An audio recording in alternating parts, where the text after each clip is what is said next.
Mi nombre es Juan Carlos Payara Díaz y el seminario que expondré es la estimulación psicosocial infantil.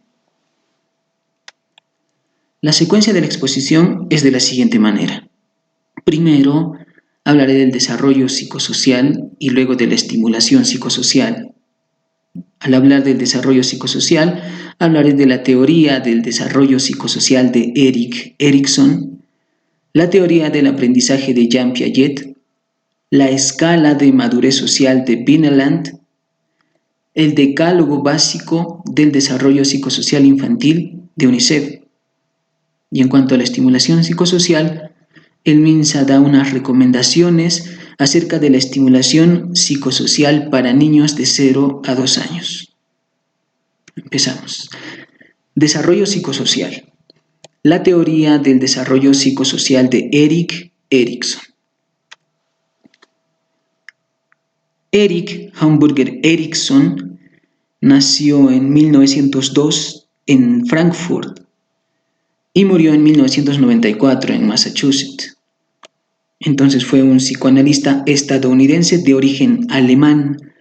Es considerado post-freudiano porque se considera que continuó la obra de Freud, con similitudes como que cada etapa del desarrollo psicosocial coincide con la etapa del desarrollo psicosexual de la libido postulada por Freud, mientras que las diferencias son que estas etapas no se quedan en la adolescencia o adultez, sino que prosiguen hasta llegar a la vejez, y también que no se centrarán tanto en aspectos sexuales, sino que tomará como característica fundamental los aspectos culturales y sociales. De ahí su nombre de desarrollo psicosocial. Entonces, Erikson investigó y dividió las etapas del desarrollo psicosocial en 8, desde el nacimiento hasta la vejez, enfatizando la influencia de factores psicosociales y socioculturales en el desarrollo del yo. Lo que caracteriza a cada una de estas etapas por las que pasa un individuo sano a lo largo de su vida es que giran en torno a crisis psicosociales. Las crisis son momentos de juicio y evaluación que son cruciales para comprender el paso de una etapa a la siguiente. Hay 2 tipos de crisis: las normales o accidentales, que son inesperadas y atemporales. Por ejemplo, pérdidas, discapacidades, separaciones, duelos, enfermedades, es decir, no estamos preparadas para ellas. Y las otras son las vitales o evolutivas, que son momentos de transición por los que todos los seres humanos atravesamos en determinado momento. Son inevitables y tienen diferentes variables según la cultura. Cada una de las 8 etapas descritas por Erikson se basan en las etapas anteriores. Así podemos hablar de un modelo que señala un hilo conductor vital y presenta 3 características. Primero, la cualidad del yo, la cual debe superar cada crisis. Si la crisis se resuelve, el yo quedará fortalecido. De lo contrario, si se fracasa, el yo quedará debilitado. La modalidad social de acuerdo a las exigencias del entorno o contexto. Y la superación y cierre de crisis, en la que el yo resulta fortalecido adquiriendo alguna virtud específica que será útil para continuar con la siguiente etapa y su respectiva crisis. Las etapas. La primera etapa, o etapa 1, es confianza versus desconfianza, de 0 a 2 años, el infante. La virtud que genera en el yo al superar estas crisis, al superar las crisis de esta etapa, es la esperanza. La figura primordial de esta etapa es la madre.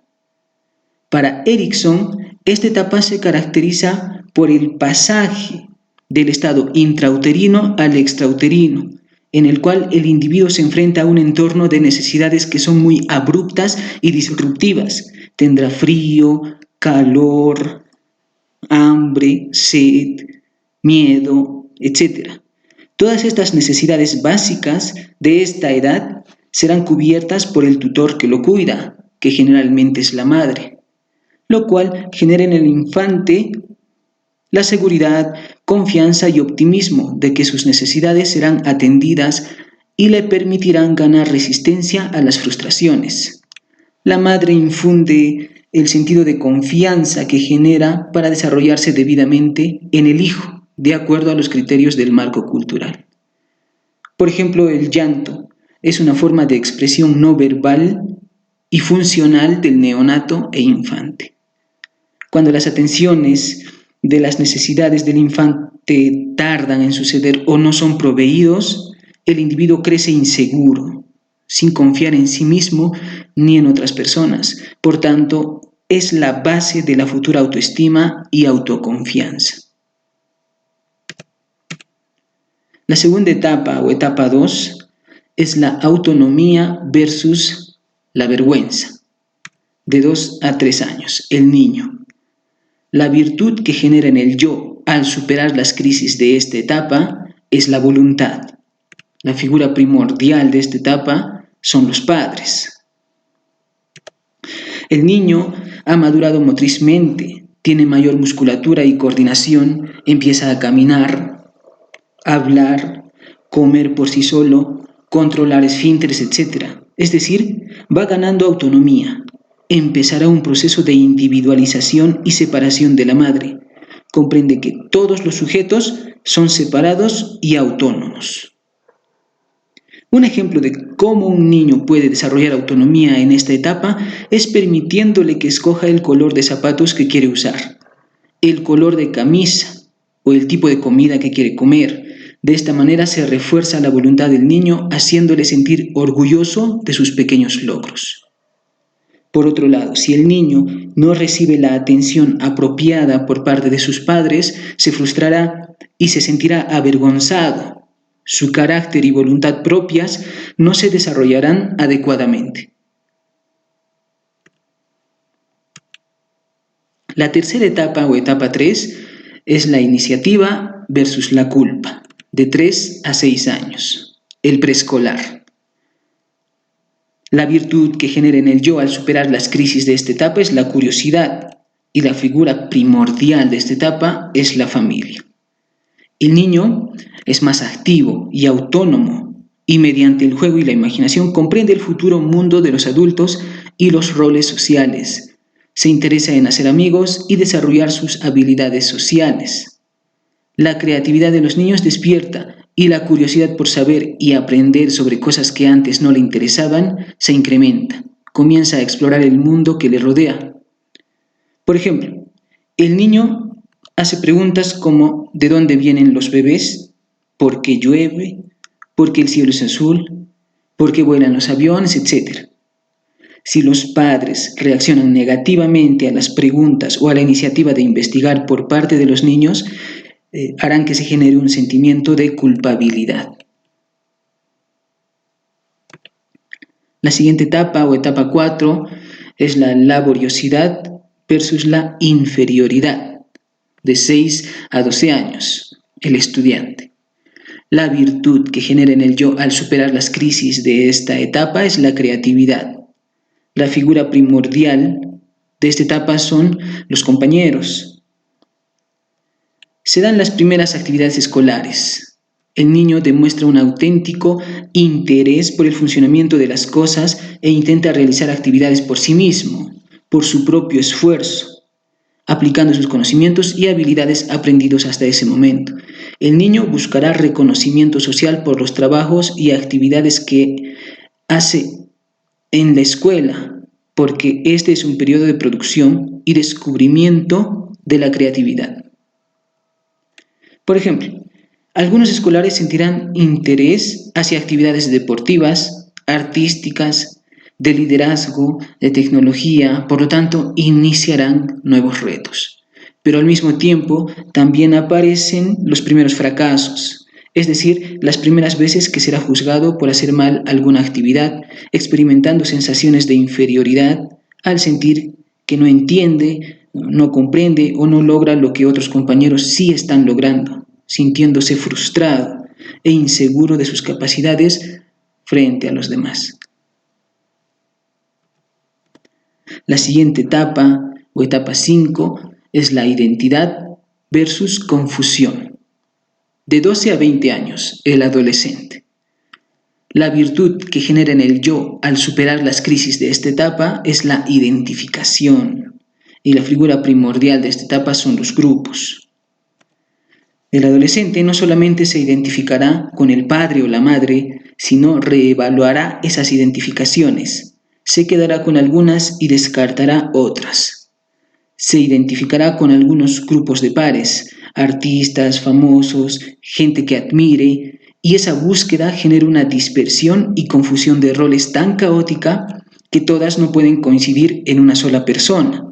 Esta confusión temporal de identidad que experimenta el adolescente hace que sienta la necesidad de enfrentarse a figuras paternas, adultas o de autoridad.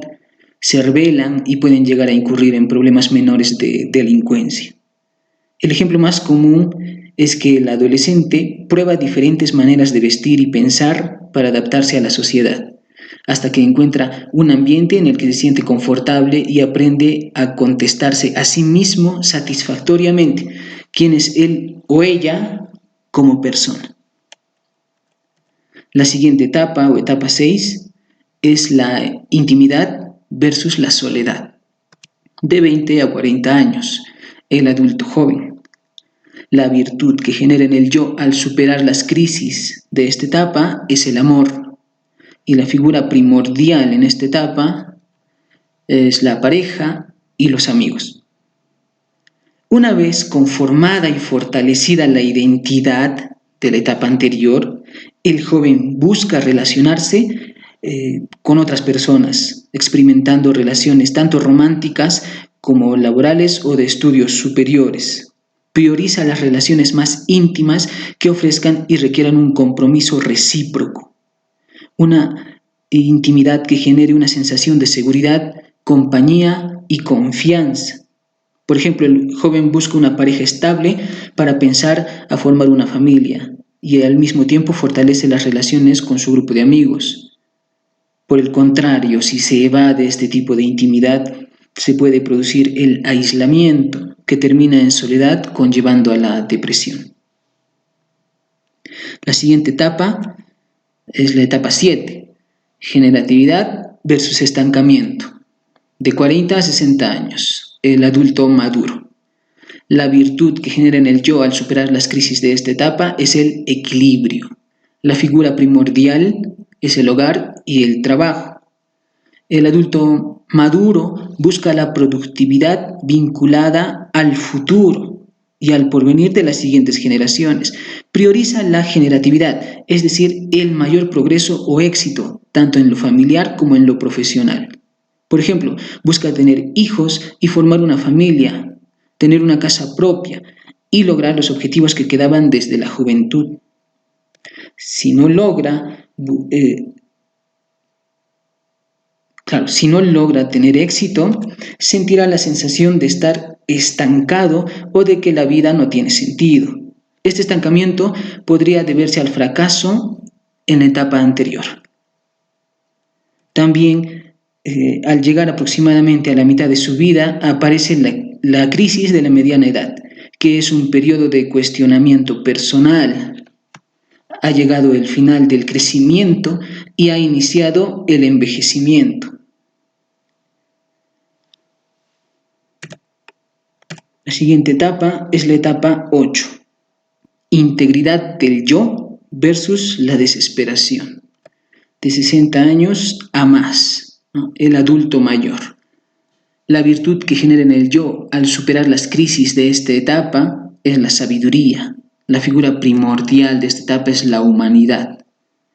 Una vez ya vivida su vida, el individuo empieza a reflexionar sobre ella, es decir, piensa si ha cuidado bien o no de sí mismo, de sus cosas, de sus seres queridos, amigos, trabajo, vocación, etc.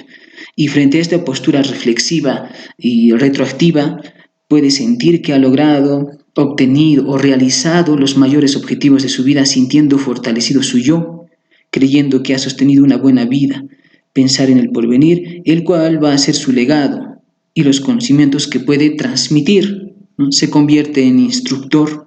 Al mismo tiempo afronta duelos que causa la vejez, tanto por el fallecimiento de amigos y familiares como la disminución de la funcionalidad del propio cuerpo.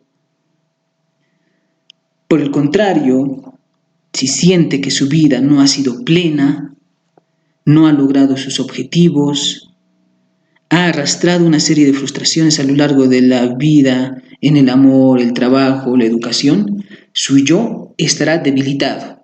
No comprenderá que se acerca el fin como algo natural del ciclo de la vida y sentirá desesperación frente a la muerte o la enfermedad que pueden llegar en cualquier momento y acabar con cualquier posibilidad ya que el tiempo es irrecuperable.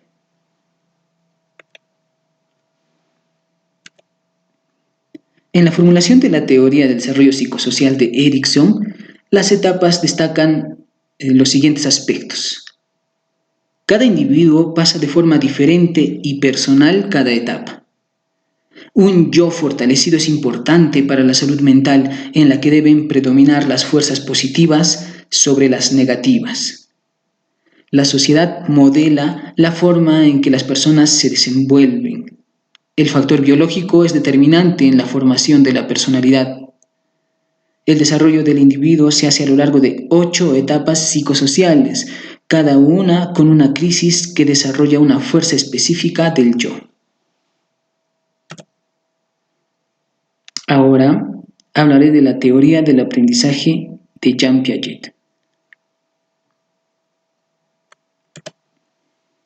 Jean William Fritz Piaget nació el 9 de agosto de 1896 en Suiza. Desde temprana edad se inició en el trabajo científico. De niño desarrolló el interés por la biología y el mundo natural. Se trasladó a París donde comienza su interés por el psicoanálisis. En 1922 conoció personalmente a Freud. Enseñó en una escuela para niños donde notaba que las respuestas a mismas preguntas hacia niños y adolescentes eran muy diferentes. No se centró en el hecho de que las respuestas fueran equivocadas, sino en el patrón de errores que los mayores ya no mostraban. Esto estimuló a Piaget a aventurar la hipótesis explicativa de que el proceso cognitivo, el proceso de aprendizaje, es diferente entre menores y mayores. Finalmente, propone una teoría global de las etapas del desarrollo, afirmando que los individuos exhiben ciertos patrones de aprendizaje comunes y diferenciables en cada periodo. En 1955 creó el Centro Internacional de la Epistemología Genética en Ginebra, el cual dirigió hasta su muerte en 1980. La teoría del aprendizaje de Jean Piaget explica cómo los niños construyen un modelo mental del mundo. Piaget no estaba de acuerdo con la idea de que la inteligencia era un rasgo fijo y consideraba el desarrollo cognitivo como un proceso que se produce debido a la maduración biológica y a la interacción con el medio ambiente. Antes del trabajo de Piaget, la creencia común de la psicología era que los niños no tenían la capacidad de pensar como la de los adultos, es decir, eran menos competentes. Sin embargo, Piaget demostró que los niños sí tienen capacidad de pensar de manera compleja, pero sus pensamientos van de acuerdo a los conocimientos que ellos poseen hasta el momento. El proceso de pensamiento es el mismo para ambos, pero para el niño no va más allá de lo que ha aprendido a razonar por los pocos años de vida y experiencia que tiene. Es importante señalar que Piaget no consideró el desarrollo cognitivo de los niños como un proceso cuantitativo, sino cualitativo. Es decir, los niños no solo agregan más información a sus conocimientos existentes a medida que maduran, sino también hay un cambio cualitativo en cómo los niños piensan a medida que gradualmente crecen. Hay tres componentes básicos en la teoría del aprendizaje de Piaget. Primero, las etapas del desarrollo cognitivo. Son 4. Sensoriomotor, preoperacional, operacional concreta y operacional formal. Luego están los esquemas, que son bloques constructivos del conocimiento. Y por último, los procesos de adaptación, que permiten la transición de una etapa a otra. Son 3.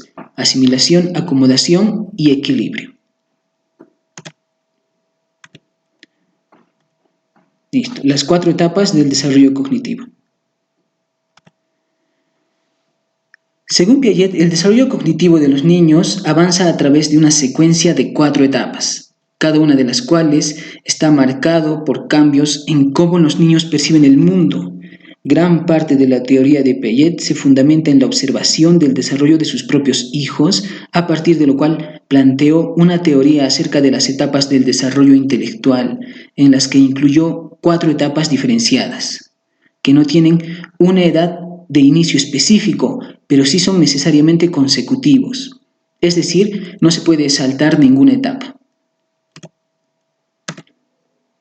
La etapa 1.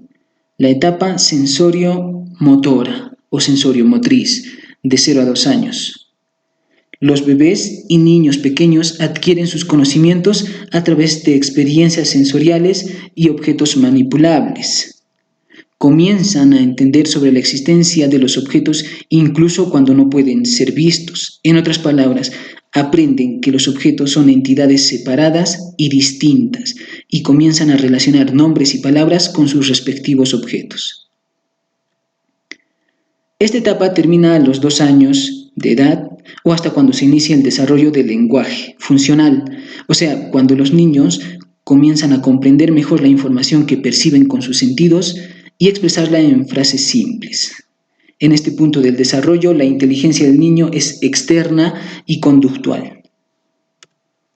La segunda etapa, etapa 2, es la etapa preoperacional de 2 a 7 años. Los niños aprenden a través del juego simbólico y la imitación. Tienen un pensamiento egocéntrico y muchas dificultades para comprender el punto de vista de otras personas. Luchan con la comprensión de la conservación de la materia. Por ejemplo, un investigador toma un trozo de plastilina, lo divide en 2 piezas iguales. Un pedazo lo amasa en forma de una bola compacta, ¿no?, una esfera, y a la otra le da una forma plana. Y finalmente le pide al niño que elija una de las 2 para jugar. Dado que la forma plana parece más grande, el niño preoperacional probablemente elegirá dicha pieza, aunque ambas sean exactamente del mismo tamaño. La siguiente etapa es la etapa 3, la etapa de operaciones concretas, o llamada también operacional concreta, de 7 a 11 años. Los niños empiezan a pensar de forma más lógica. Sin embargo, su pensamiento aún es muy rígido. Suelen tener limitaciones con los conceptos abstractos e hipotéticos. Comienzan a ser menos egocéntricos y son capaces de pensar, sentir y ponerse en el lugar de otras personas. Es decir, son empáticos. Empiezan a entender que sus conocimientos son solamente para ellos. Que sus pensamientos son solamente para ellos. Y que no todo el mundo necesariamente comparte sus pensamientos, sentimientos y opiniones. Adquieren el concepto de la conservación de la materia, por lo cual ya son capaces de inferir que la cantidad de plastilina es igual en ambos lados sin importar su forma.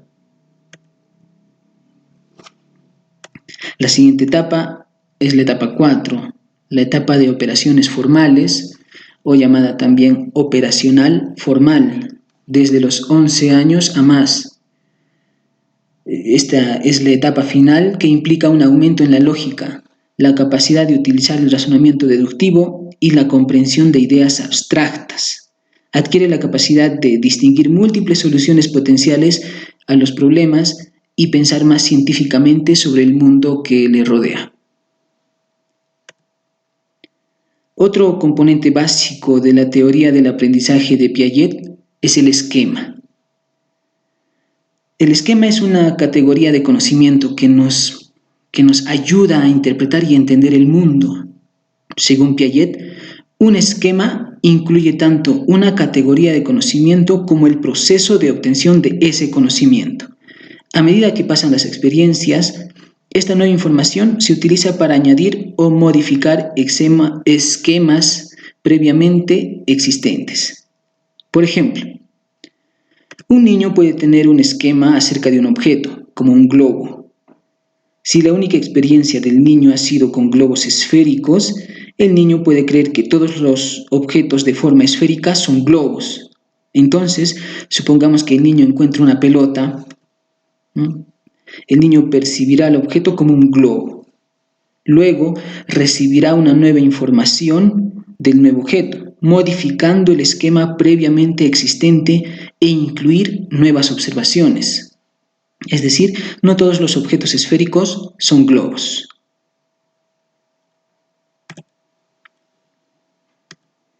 Hay otros componentes básicos de la teoría del aprendizaje de Piaget, que son los factores que influyen en cómo los niños aprenden y se desarrollan, es decir, en cómo se adaptan.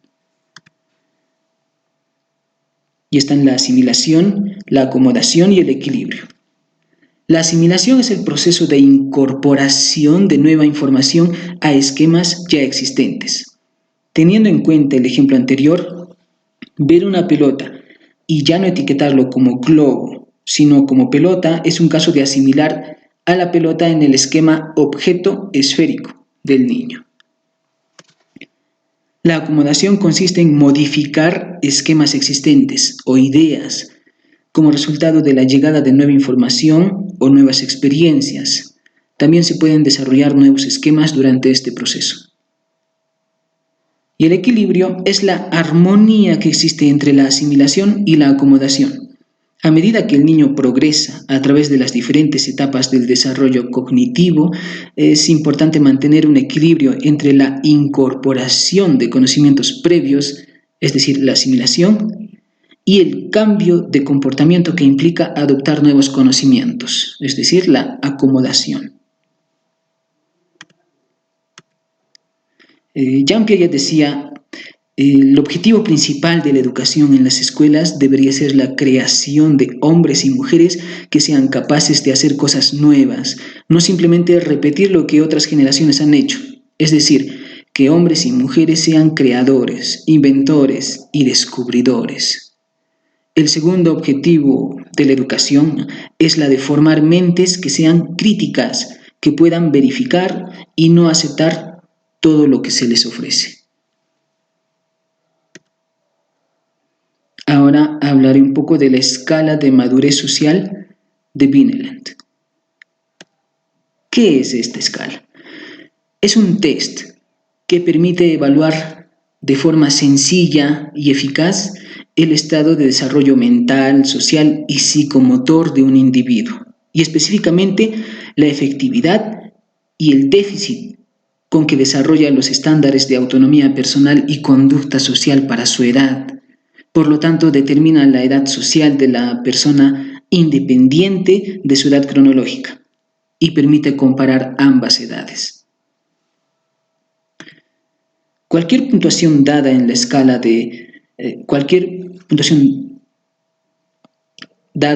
Vineland que esté por debajo de la edad cronológica del individuo indica que existe una deficiencia en las habilidades que las personas aprenden para el funcionamiento de su vida diaria. Por ello es importante detectar las capacidades de las personas y sus necesidades de apoyo, así como el poder evaluarlas a lo largo del tiempo para no permitir el deterioro y mantenerlas o mejorarlas, proporcionándoles una mayor autonomía.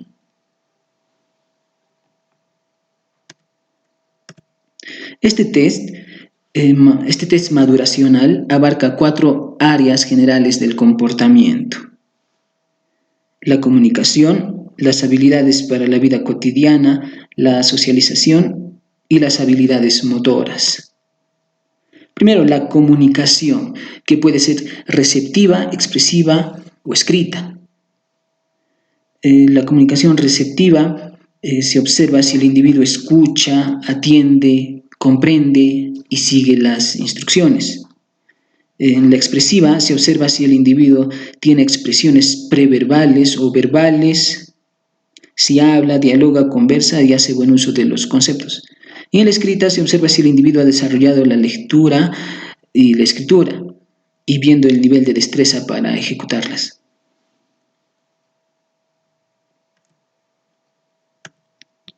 La siguiente área son las habilidades para la vida cotidiana, que pueden ser personales, del hogar y de la comunidad.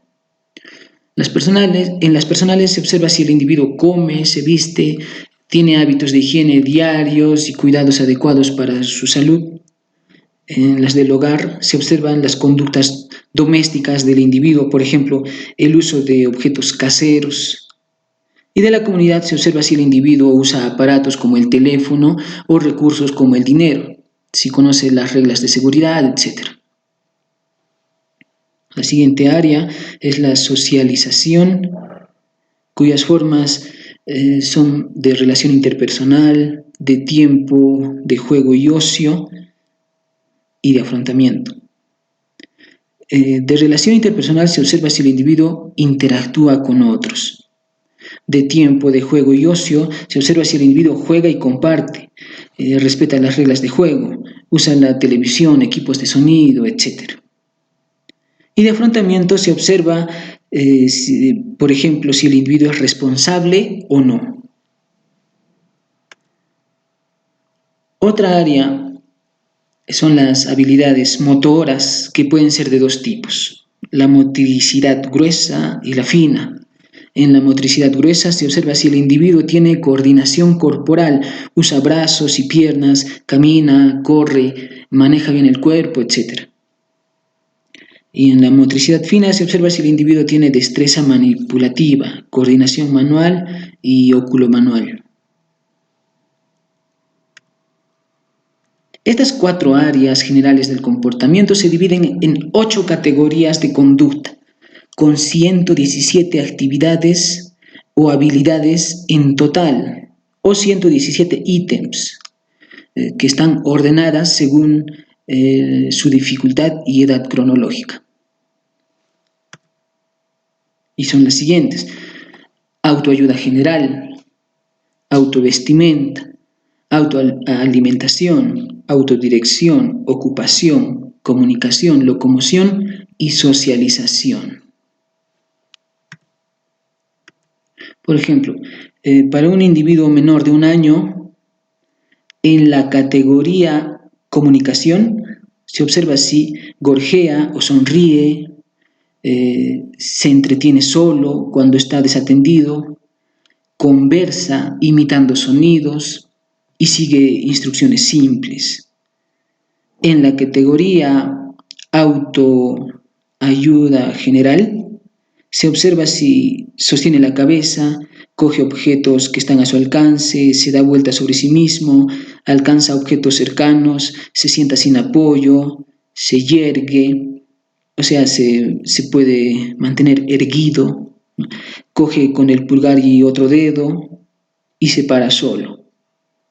En la categoría socialización se observa si da los brazos a personas que no son sus familiares. En la categoría autoalimentación se observa si bebe de una taza o un vaso con ayuda y no saliva. En la categoría locomoción se observa si gatea y se desplaza por el piso. En la categoría socialización se observa si requiere atención personal.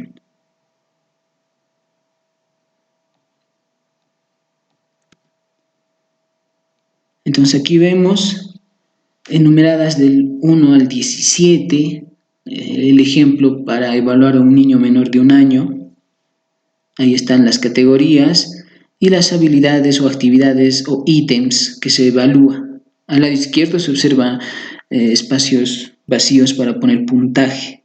Y en un rato vamos a ver cómo es eso del puntaje. Entonces, ¿cómo se aplica el test? El examinador hallará a la persona más cercana al individuo a observar generalmente la madre, y le deberá hacer una entrevista con el fin de obtener tantos detalles como le sea posible relativos al comportamiento del sujeto a examinar, que revelen la eficacia o déficit en que realiza cada actividad o habilidad del test o cada ítem. El examinador podrá hacer uso de ciertas herramientas para confirmar con certeza que realmente el examinado sabe hacer algunas de las actividades o habilidades del test. Cada una de las 117 actividades o habilidades o ítems deberán ser evaluadas por medio de puntajes. Existen 6 criterios diferentes para medir la efectividad o déficit de cada una de ellas con su respectiva puntuación. Se le pone un punto si realiza satisfactoriamente la actividad al momento de tomar el test. También se le pone un punto si no realiza la actividad en el momento de tomar el test, pero sí sabe hacerlo de forma exitosa y continua. Se le pone medio punto si no realiza la actividad por falta de oportunidad. También medio punto si realiza la actividad ocasionalmente.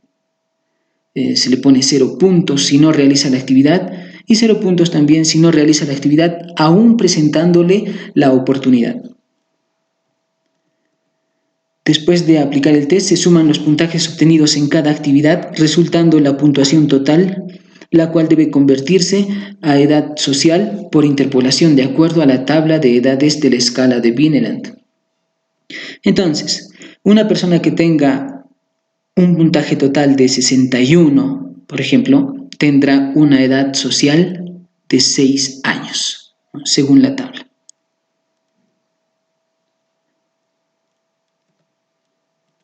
El coeficiente social se halla dividiendo la edad social entre la edad cronológica y multiplicando esta respuesta por 100.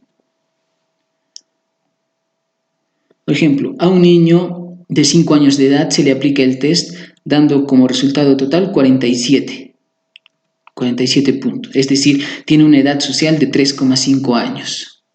Y según la fórmula de coeficiente social, la edad social se divide entre la cronológica y se multiplica por 100, dando como resultado 70. Y comparando con la tablita de coeficiente social, pues tiene un coeficiente social fronterizo, ¿no?, de 70.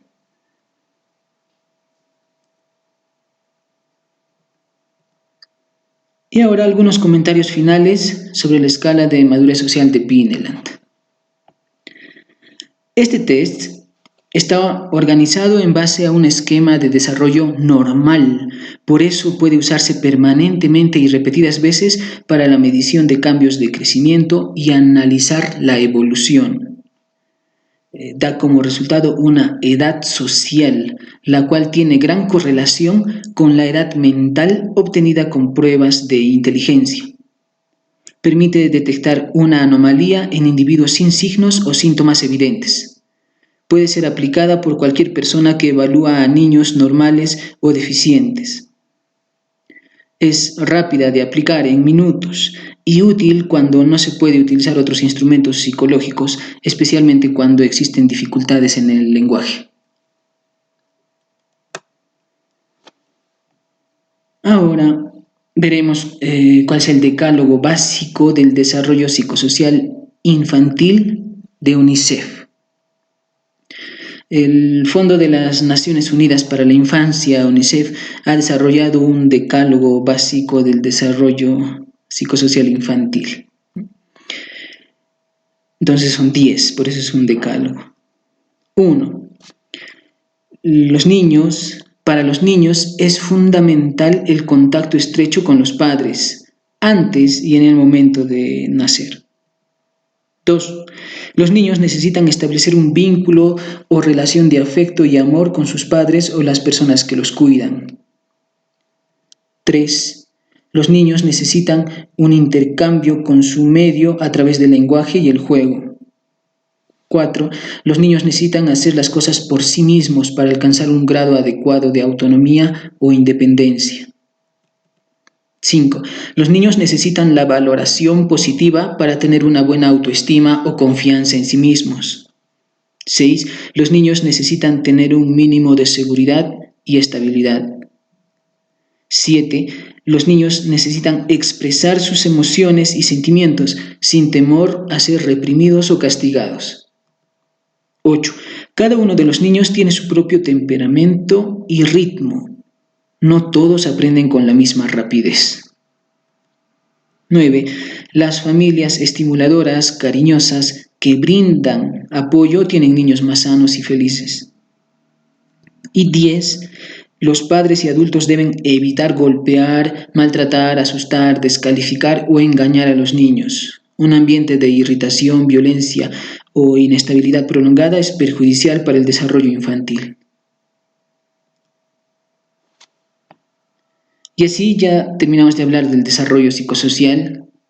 Y por último hablaremos de la estimulación psicosocial, es decir, las recomendaciones sobre estimulación psicosocial para niños de 0 a 2 años que da el MINSA.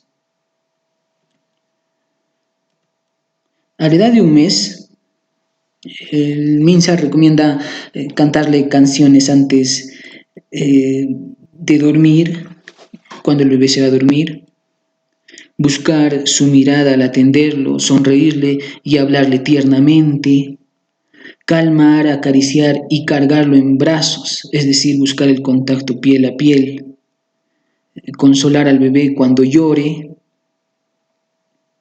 pasearlo en brazos permitiéndole observar el medio ambiente y que escuche quién lo está cargando, hablarle de frente, cerca a su cara, buscando el contacto visual, moverse hacia un lado y luego al otro, observando si le sigue con la mirada. Estar atento a las demandas del bebé, respondiendo de acuerdo a cada necesidad y evitar el llanto prolongado. En momentos de vigilia, sonreír, hablar y acariciar al bebé. Estas recomendaciones que del MINSA están de acuerdo a los hitos de desarrollo que tiene el test de desarrollo evolutivo del niño peruano, del test peruano de desarrollo. Y estos son, el niño sonríe con la voz de su madre, llora por una causa, hambre, frío, sueño, etc.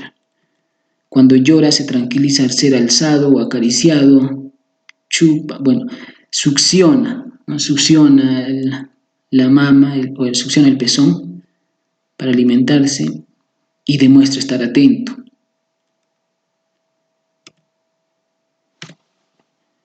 A los 2 meses, el MINSA recomienda llamarlo por su nombre, conversar y esperar su respuesta. Vestirlo cómodamente, dejando sus manos libres. Y acudir a los llamados de atención del bebé, como llantos y gritos.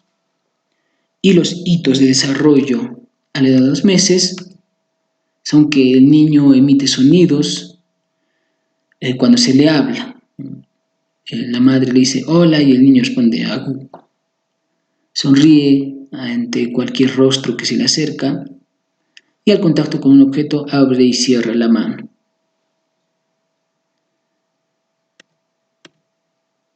A los 3 meses el MINSA recomienda reconocer sus formas de expresión, el llanto y las señales y responder. Consolar al bebé cuando llora, pasearlo en brazos y sin obstáculos de visión. Los hitos para esta edad, para los 3 meses, son que el niño hace diferentes sonidos, se interesa por una sonaja, responde diferente a la voz molesta y a la voz alegre, juega con sus manos, se alegra cuando le van a dar pecho. A los 4 meses, el MINSA recomienda sacarlo a pasear, explicándole y contándole sobre todo lo que está alrededor, señalar a las personas cercanas y familiares por su nombre, decirle lo que uno quiere y demostrándole en todo momento afecto. Al responder a su llamado, explicarle que se le está atendiendo, que se le atiende. Y según los hitos de desarrollo a los 4 meses, el niño responde con sonidos cuando le hablan, se ríe con las personas, Mueve la sonaja y la mira, relaciona el ruido con el sonajero, toma algo que le pongan en una cuchara y se lleva los juguetes a la boca.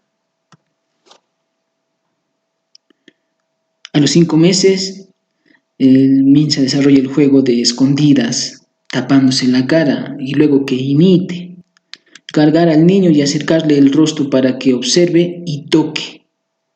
Salir a pasear y animarlo a observar el ambiente. Nombrar, señalar y permitirle coger algunos objetos que no ofrezcan peligro. Y según los hitos de desarrollo, a los 5 meses el niño da gritos de alegría, come la comida, coge un objeto mientras mira otro, ríe y vocaliza al jugar con los objetos, reconoce su nombre, se repite a sí mismo y en respuesta a los demás, lleva a la boca algo que se le pone en la mano, juega con sus manos y pies. A los 6 meses, antes de cargarlo, estirar los brazos hacia él mientras se le llama por su nombre y esperar a que imite el movimiento. Jugar a señalar personas, familiares, objetos y lugares. Acercarle el rostro para que observe y explore con sus manos. Inicio de la alimentación complementaria, dejarle tocar alimentos y que se los lleve a la boca.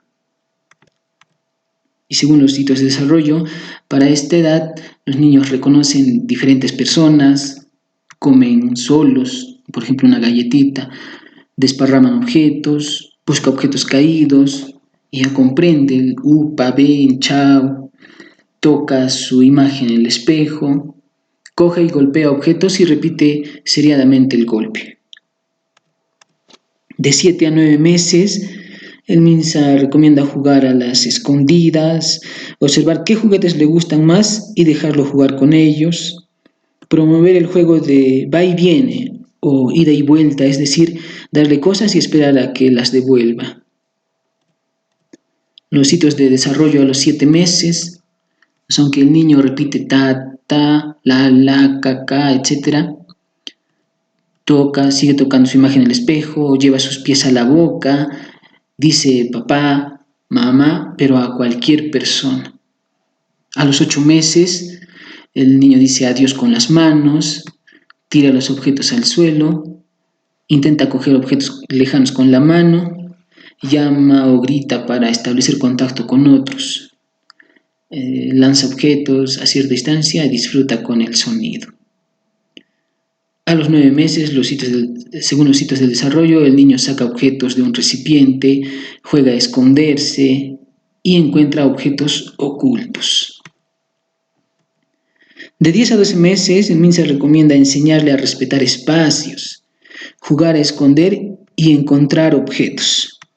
Y según los hitos de desarrollo, a los 10 meses el niño entiende la palabra no, mete objetos en un recipiente, juega a dar palmadas, dice papá, mamá, pero a la persona que sí es su padre o su madre. Busca el juguete en la caja. A los 11 meses, el niño repite los sonidos que oye, sujeto de la mano empuja la pelota con los pies, imita gestos, come del plato con sus manos, sujeto de la mano empuja la pelota con el pie, ahí se repite, explora su juguete. En este caso, vemos que se repite porque usé 2 test de desarrollo peruano. Debí eliminar uno. A los 12 meses, según los hitos de desarrollo, el niño entiende las palabras dame, toma, dice 2 palabras sueltas, además de papá y mamá, ¿no? Ofrece un juguete, forcejea hasta quitarse los zapatos y hace garabatos. De 13 a 15 meses, el Minsa recomienda, ¿no? Cuando nombre o pida algo, repetir la palabra clara y pausadamente para que oiga cómo se dice correctamente. La imitación. El niño mostrará interés en las labores de la casa, imitando lo que hacen los padres. Se le debe permitir hacerlo juntos, evitando apurarlo, animarlo y dándole su tiempo. Dejarle a la mano libros con ilustraciones llamativas para que los hojee libremente. Según los hitos de desarrollo, de 13 a 15 meses, el niño señala lo que quiere, avisa que se ha mojado, coloca un objeto sobre otro, come en la mesa con los demás, arrastra sus juguetes, identifica figuras de objetos comunes en los libros. De 16 a 18 meses, no solo prohibirle lo que es peligroso, sino explicarle el porqué y a la vez tratar de distraerlo con otra actividad. No forzarlo a jugar con otros niños respetando los ratos que quiera jugar solo. Separar algunas prendas de vestir y preguntarle cuál es su pantalón. Pedirle que desenvuelva un dulce. Y según los hitos de desarrollo, pues a esa edad el niño dice más palabras, pide el vacín, abraza su muñeco, distingue entre tú, yo, palabras, frases, mamá teta, mamá upa, etc. Defiende su juguete, utiliza un objeto para alcanzar otro. Entre 19 y 21 meses, enseñarle a alentarlo para que poco a poco se desvista solo, enseñarle y alentarlo. Fomentar para que se dé cuenta y avise si está sucio y poco a poco empiece a hacerlo solo. Enseñarle a repartir objetos, esto es para papá, esto es para mamá, etc. ¿No? Y según los hitos de desarrollo de esa edad, el niño ayuda en las tareas, ya debería ayudar en las tareas simples de la casa, coloca objetos uno junto al otro, señala partes del cuerpo humano, comprende dos frases sencillas, consecutivas. Por ejemplo, coge el cubo y dámelo. Intenta quitarse prendas inferiores, juega con otros niños. Y por último, a la edad de 22 y 24 meses, se recomienda jugar a poner cajitas o cubos uno sobre otro. Si no quiere prestar sus cosas a otras personas, no obligarlo, pues está en la edad de defender sus pertenencias. Durante el baño, darle envases de plástico pequeños para que pueda pasar agua de un recipiente a otro. Y según los hitos de desarrollo, el niño ya usa pañales, pero solamente de noche. Cumple órdenes sencillas, comprende 3 frases. Siéntate, quítate los zapatos y dámelos. Dice oraciones simples. Mamá, vamos, calle, mamá, quiero pan, etc. Y desenrosca un tapón para mirar lo que hay dentro. Eso es todo. Gracias.